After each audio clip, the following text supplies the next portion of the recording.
ध्यान क्या है, उसका स्वरूप क्या है, उसका विज्ञान क्या है, किस दर्शन से आता है, उस पर हम आज बात करेंगे और समझेंगे ध्यान को कि ध्यान क्या है। ओशो तो कहते हैं meditation is the only way. ध्यान ही सब कुछ है, ध्यान से ही सब संभव है। तो आज का शिविर शुरू करने से पहले हम एक छोटी सी प्रार्थना करेंगे। इससे छोटी प्रार्थना शायद नहीं है संसार में, लेकिन इससे गहरी भी नहीं है कोई। और सारे प्रार्थनाओं में इस प्रार्थना आ जाती हैं। अस्तो मां सद्गमय, असत्य से सत्य की तरफ जाना है।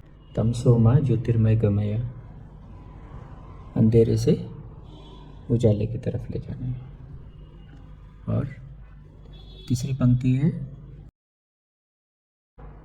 मृत्योर्मा अमृतम गमय, यानी हमारा जो बोध है वो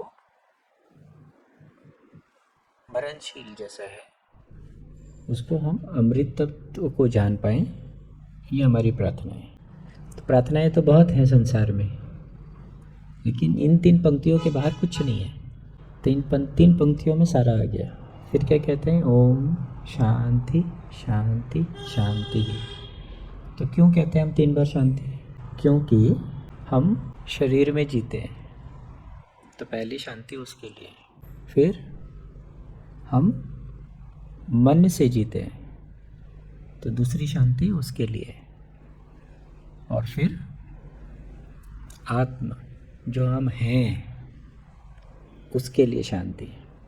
तो ये 3 बार जो शांति है, ये कोई तुकबंदी के लिए नहीं है। तो ये 3 तरीके की शांति 3 डायमेंशंस पे है, शरीर, मन और आत्मा।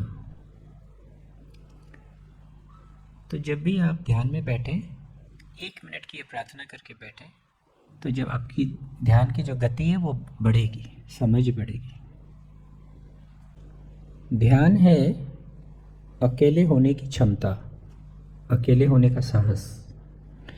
Meditation is a courage to be alone. हम सब साथ में रहते हैं, साथ चाहिए, बिना साथ के रह नहीं सकते। इसीलिए हमने परिवार बनाया, संबंध बनाए, समाज बनाया, देश बनाया, है ना? लेकिन आपको यह जानना है कि आपकी ये जो यात्रा है इस जगत में, वो अकेले की है। उस अंतर यात्रा में आप अकेले हैं, वहाँ कोई नहीं हो सकता, कोई हो ही नहीं सकता। तो ये जब समझ आएगी, तब आपको अपने साथ रहना है। अगर आपको अंतर यात्रा करनी है, अध्यात्म की यात्रा करनी है, तो आपको अकेले होना होगा। तो अकेले होने के लिए तो साहस चाहिए, क्योंकि अभी तक आप अकेले हुए नहीं कभी। और ध्यान जो है वो साहस देता है आपको। तो बहुत सारी विधियां हैं जो आपको अकेले होने में मदद करेंगी।